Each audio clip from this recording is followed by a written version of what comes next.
Salut, bonjour à vous. Bonjour à toi qui me regarde en ce moment et bienvenue à 3 minutes de prédication. Ce matin encore, nous allons partager la parole de Dieu ensemble, nous allons savourer l'amour de Dieu ensemble et aujourd'hui, nous allons voir quelle est la volonté de Dieu pour le pécheur et quelle est la volonté de Dieu pour le juste. Oui. Et sur ce, nous allons regarder dans le livre de Luc chapitre 7, le verset 40 au verset 43.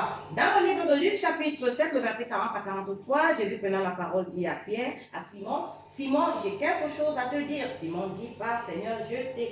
Et il dit, un créancier avec 2 débiteurs, l'un devait 500 deniers et l'autre lui devait 50 deniers. Et comme il n'avait pas de quoi payer leurs dettes, le maître leur remit à tous deux leurs dettes.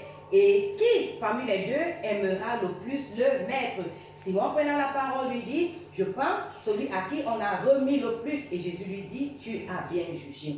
Oui, lorsque nous écoutons cette parole, la première chose qui vient, c'est que nous devons d'abord nous juger. Toi aussi, combien de dettes est-ce que le maître a remis en ce qui te concerne? Combien de dettes, combien de tes péchés est-ce que Jésus-Christ a payé? Pour combien de tes péchés est-ce qu'il est mort sur la croix? Alors, s'il est mort sur la croix pour quelques-uns de tes péchés, pour un peu de tes péchés, ou alors pour tous tes péchés, alors toi aussi tu auras la réponse à cette question. Qui aimera le maître le plus? Celui à qui on a remis 500 deniers ou celui à qui on a remis 50 deniers? Alors, qui aimera le Seigneur le plus? Qui aimera Jésus le plus? Celui à qui Jésus-Christ est mort pour tous ses péchés ou celui à qui Jésus-Christ est mort pour une partie de ses péchés? En fait, ces péchés que lui n'a pas pu confesser. C'est de ça qu'il est question aujourd'hui. Mais lorsque nous regardons le cœur de Dieu pour nous, le cœur de Dieu pour le pécheur, c'est que le pécheur soit pardonné, qu'il soit remis de toute sa dette, qu'il soit pardonné totalement afin de devenir juste et d'avoir la communion avec Dieu, afin d'appartenir à Dieu.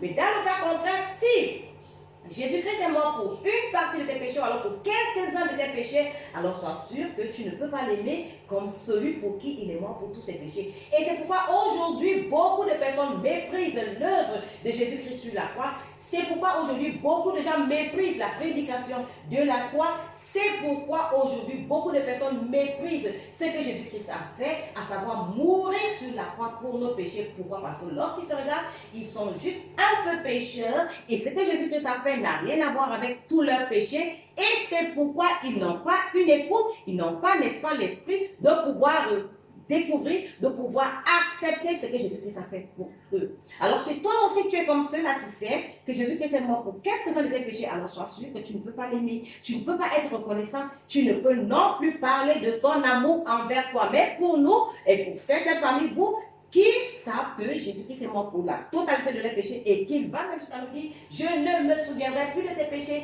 ni de tes iniquités, parce que là où il y a pardon des péchés, il n'y a plus d'offrande pour le péché. Et c'est parce qu'il est mort sur la croix pour tous mes péchés que je suis juste, que je suis saint et je suis parfait et que j'accepte et que j'y crois. Mais dans le cas contraire, s'il est mort pour quelques-uns de tes péchés, alors tu seras dans le doute. Est-ce que vraiment je suis juste? Est-ce que vraiment je suis saint? Est-ce qu'il faut vraiment que je croie en ça? Et ça devient très compliqué. Alors là, tu ne peux pas aimer le Seigneur Jésus pour ce qu'il a fait pour toi. Sur ce, je me dis au revoir et pour une autre prédication de 3 minutes de prédication. Merci.